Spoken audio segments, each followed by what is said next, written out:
merah.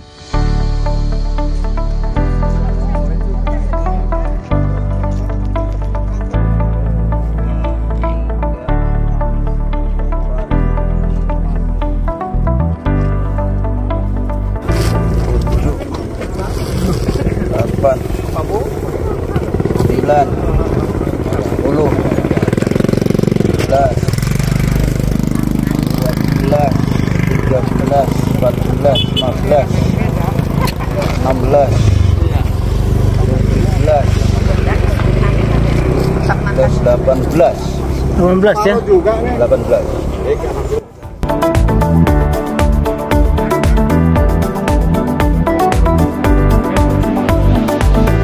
Isinya semua kecuali mangga yang udah matang saya sembunyikan. Ya. Jadi tadi saya dengar dari senior saya dari Jakarta, kok di sini dingin ya? Dingin Pak di sini Pak, karena semua serba ada. Yang nggak ada hanya uangnya aja gitu ya. Betul ya? Di sini semua serba ada Pak. Nah, kemudian kenapa dikumpulkan di sini? Karena saya bangga kalau saya jalan pagi di sekitar Sukamnogo ini, para petani, terutama ibu-ibu, selalu nyambut saya, Pak Jenderal, bagi dong untuk beli gorengan gitu lah. Pasti begitu, betul ya Pak Dirman ya? Pasti begitu ya. Makanya saya jangan hanya jalan, tapi bagaimana caranya meningkatkan penghasilan para petani ini menjadi minimal naik 50%. Terutama bangsa negara ini, terutama PKS ya, seperti John F. Kennedy. Jangan kau tanyakan apa yang saya terima dari negara ini, tapi apa yang saya sumbangkan. Saya datang ke makamnya, ada tulisannya seperti itu. Jadi saya ingin belajar seperti itu. Lama-lama saya diskusi dengan Pak Saiku, dengan Pak Bowo ya. Ternyata kehadiran Partai Keadilan Sejahtera itu dengan judulnya adil dan sejahtera itu suatu pekerjaan yang sangat berat. Sangat-sangat berat. Bagaimana kita bisa menciptakan keadilan, ya kan? Coba Bapak sekali-kali jalan ke kuburan ya, ke tempat-tempat, ke makam-makam itu. Hitung berapa bayi yang meninggal sebelum sempat merayakan ulang tahunnya yang pertama. Coba. Kenapa terjadi seperti itu? Karena keadilan yang tidak menetes ke bawah. Karena kesejahteraan yang tidak menetes ke bawah. Jadi hanya itu menjadi renungan bagi kita. Apa yang harus kita lakukan? Saya berpikir, Pak Saiku berpikir, oh masyarakat kita ternyata saudara-saudara kita ya, bukan masyarakat kita. Masyarakat kita kan saya seorang pemimpin. Saudara kita sebagian besar tinggal di pedesaan, 60% tinggal di pedesaan. Dan mereka akses untuk memperoleh pelayanan kesehatan secara maksimal belum diperoleh. Begitu juga tingkat kesejahteraan belum maksimal, ya kan? Jadi saya juga orang kampung ya. Saya betul-betul orang kampung dulu.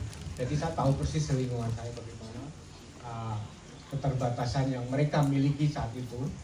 Dan celakanya lagi, sebagian besar itu hanya kelas 2 SMP, mungkin sampai 50%. Artinya nggak sempat menamatkan SMP. Terus pekerjaan petani tidak menarik lagi, karena petani sektor pertanian itu kalau nggak musim kering juga hama wereng, juga hama tikus. Saya Pak, memang apa yang dikatakan Pak Yono itu sangat memungkinkan sekali, sangat efektif sekali untuk kita aplikasikan di Pading. Ya.